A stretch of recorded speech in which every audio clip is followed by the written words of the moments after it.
Hey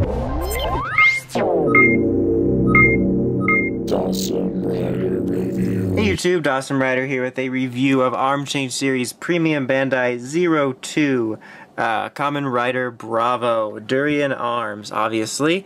So the second Premium Bandai figure to be released. Not too much else to say other than let's go ahead and jump in with the packaging.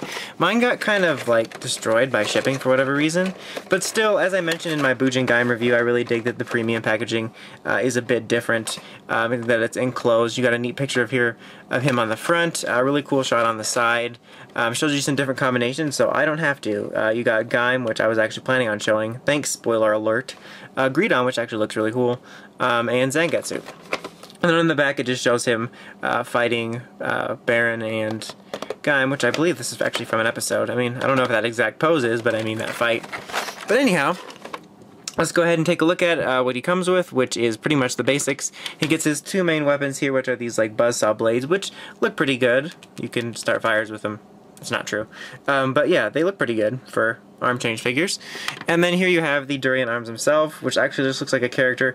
I'm not entirely sure what it is, but honestly it reminds me of a character for something. It's got like eyes and horns, but there is the Durian arms. And then you have the base body right here, which on its own here looks like a really weird, bright serial killer from like a horror movie. But it's the same base body mold as you get with all of the arm change ones, which have pretty good articulation. You got the hinges right here, you can go all around. Got a single elbow joint, some swiveling, the double hands action. He's got like the two different finger joints, a little ball joint on his head, can move up and down and around. You got a little hinge joint here, swiveling, really tight there, and then single knee joint, a little ball joint. So all the same stuff we have come to expect from these figures, which is, as I mentioned, is like pretty much between Figuarts and like Power Rangers 5-inch figures. But anyhow, let's go ahead and put the Durian arms on. As always, it also does come with the helmet, obviously, but you can store it in there. So I already went ahead and did that to show the full transformation. Now then pop it on here on the four corners. Now for whatever reason, out of all of them, I've had the most difficulty getting this guy's four corners to stick. And it doesn't happen when I put it on another figure, it's just him. So I have it sort of secured on there right now. But just like always, pull these down, fold them, fold this forward, and you get the chest armor, and then let go of the hat. And there you mainly have Durian arms, but as you can see, it's sort of wobbly coming off. But that's essentially the main look for him. I'm going to do my little panning of him while the armor is staying on, but he looks pretty cool, as you can see. But let's go ahead and put him up on a pedestal and take a spin look. I'm actually going to turn him this way so that by the time we get over here, he's facing you. Alright, so now let us start. Like I said, he's pretty good looking. I think his head, that sounds really weird saying about him, but I think his head sculpt looks really good, and the sort of compound look really comes close to the front of the clear plastic, which is really good. This could be folded down a little bit, but that doesn't matter. I don't want to disturb him.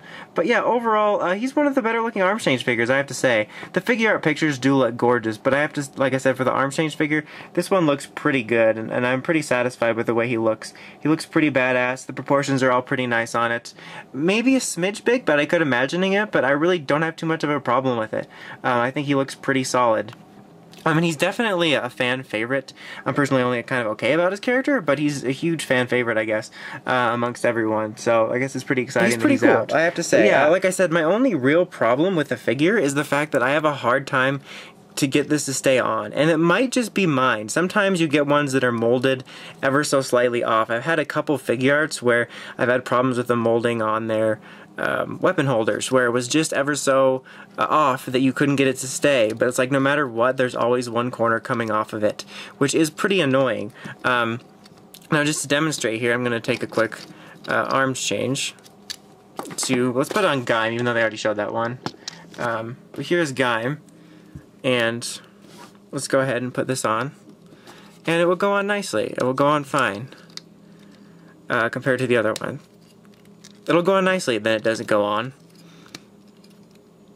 There we go. And you already saw this in the picture thanks to that spoiler alert. But here is Gaim, Durian arms. I still do plan on doing that one long montage when all these figures are released of all the forms, but I wanted to do just this one for this one. This one. let's go ahead and put orange arms on him just to show it. But yeah, I could get this one on fine here, and then this one will go on fine here.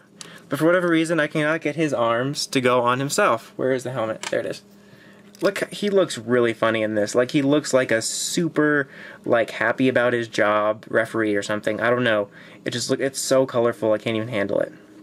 But yeah, I'm not sure what that is. Like I said, I haven't actually heard of anybody else that I know that has this, of having that problem. So it could very easily just be mine.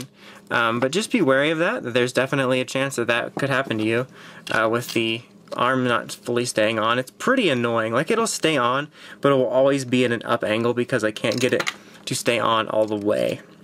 But yeah, overall, I think this is a very solid arm change figure.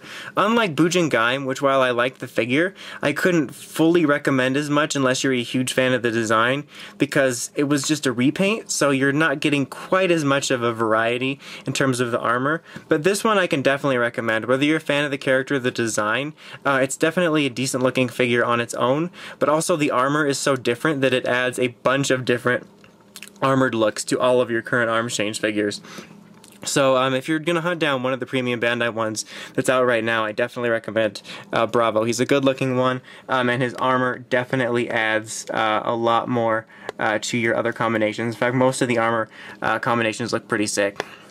But anyway, that's about it. Until next time, make sure you check out the Crazy Podcast at WritersRangersRambles.com, and don't forget to like, comment, and subscribe. Until next time, it's Dawson Rider, signing out.